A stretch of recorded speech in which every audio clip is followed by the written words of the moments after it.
Recipe Vlog.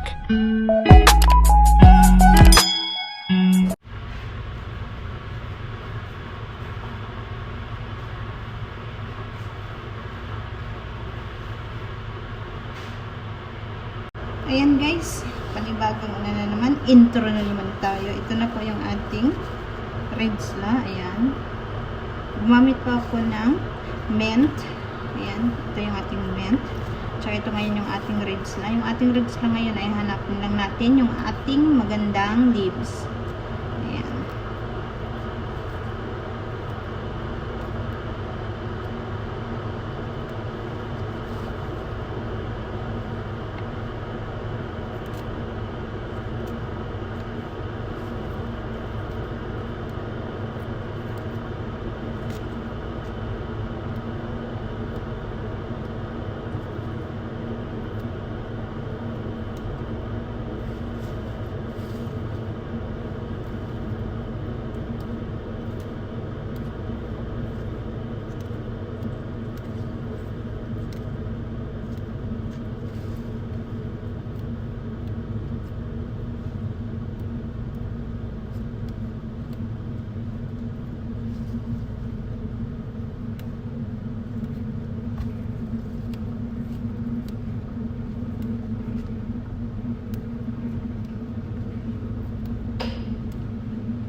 Yung gagawin kong salad, ang pangalan niya ay futus. Futus salad. Ito yung tinatawag nilang futus salad. Ayan.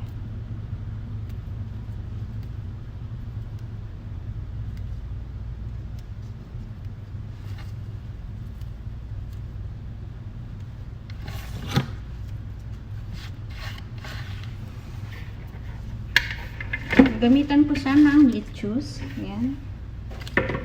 Makikita nyo guys, hindi pa yan siya hugas. Kasi, saka ko na siya hugasan last 2 minutes.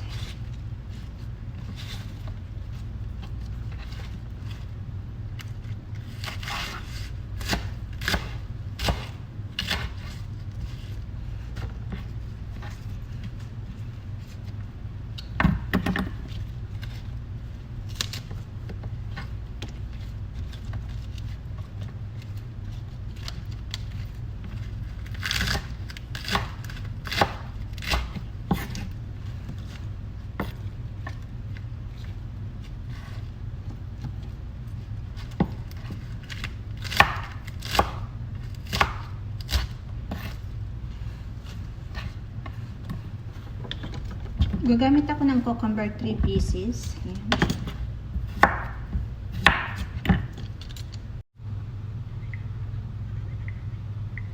Ayan guys, kasayang sang aking mga hiniwa-hiwa kanina, hindi siya nag-save kasi nag-fall memory ng aking phone. Ayan.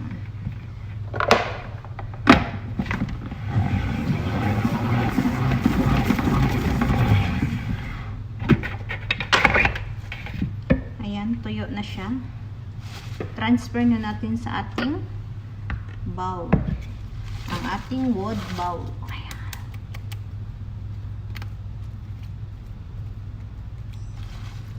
Ayan siya guys. Ito na yung ating cucumber, ating red radish. Ayan, binalatan ko na yung red radish natin.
Gusto nila guys yung ating salad. Ang ating pangalan ng salad ngayon ay futush.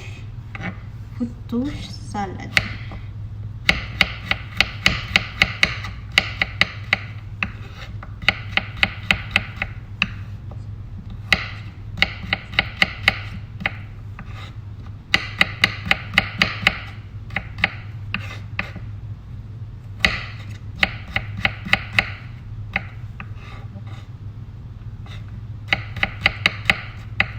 Inaantay ko lang guys ang ating green pepper at saka tomato. Hindi pa dumating. Kaya mag-additional ako sa ating salad na gagawin. Kasi yung amo ko mahilig sa bell pepper at saka tomato. Yung amo kong babae. Pero pag yung amo kong lalaki ay ayaw niya.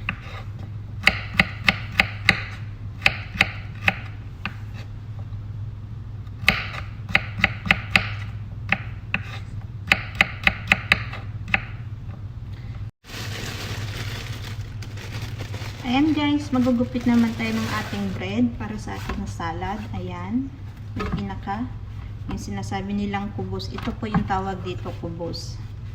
Ito, pero ang tawag dito talaga siya ay esh lubnani.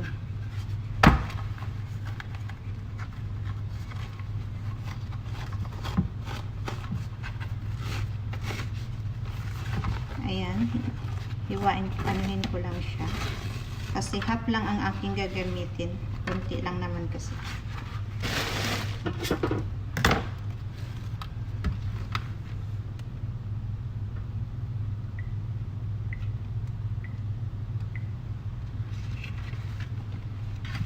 Ayan. Pupupitin ko siya ng pahaba muna.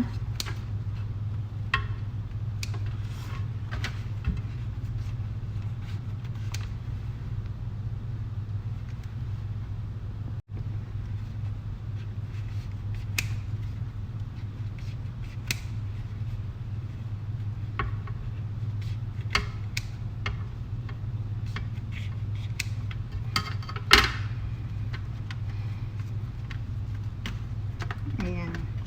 Yan po kung paano gupitin ang bread. Ayan. Para mabilis tayong matapos sa ating trabaho. Kaya kailangan ng technique din minsan. Ayan.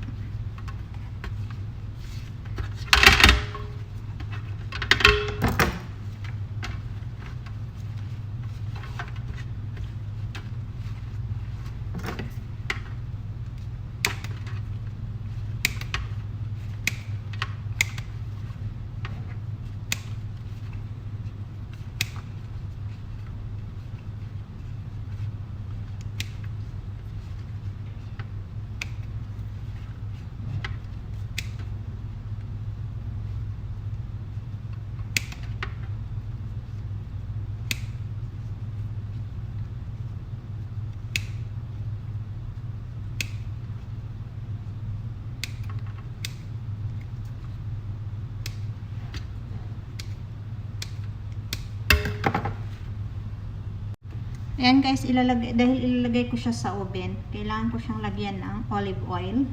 Pwede din siyang i-fry, pero yung amo ko kasi gusto niyang i-oven, kaya ito ang gagawin ko. Olive ang ilalagay ko.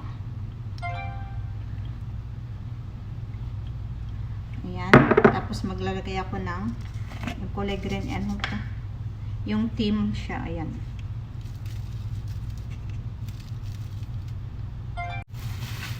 Ayan, mimix ko na siya. Ayan guys, na-mix ko na siya. Ngayon, ilalagay ko siya sa oven ng mahinang apoy para magiging golden brown siya. Para hindi masunog agad. Kaya kailangan natin ilo ang kanyang apoy. Ayan. Ayan guys. Dahil dumating ang ating bell pepper at tomato, pwede na natin i-additional sa ating salad para tayo ay matapos na sa ating trabaho. Ayan, lakihan ko lang ang hiwa.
Ayan guys.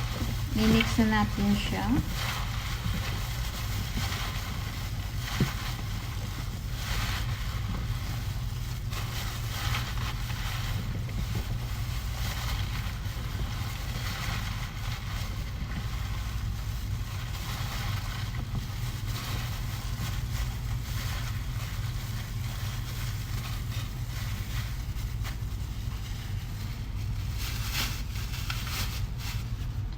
Then po guys, gagawa tayo ng ating sauce. Ayan guys, gagamit ako ng pomegranates molasses, ang ating vinegar, balsamic, at saka yung ating pampakulay. Konting salt. Yan guys ang ating ingredients sa ating sauce.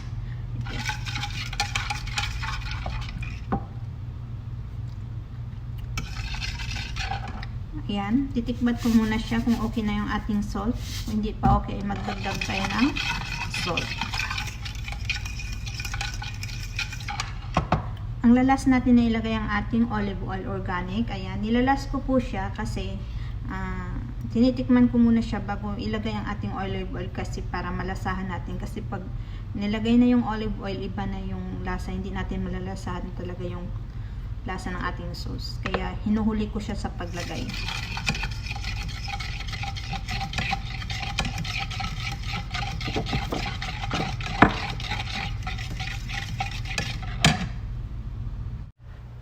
Yan na pala guys ang ating salad. Ayan. Ito na yung ating bread. Ayan.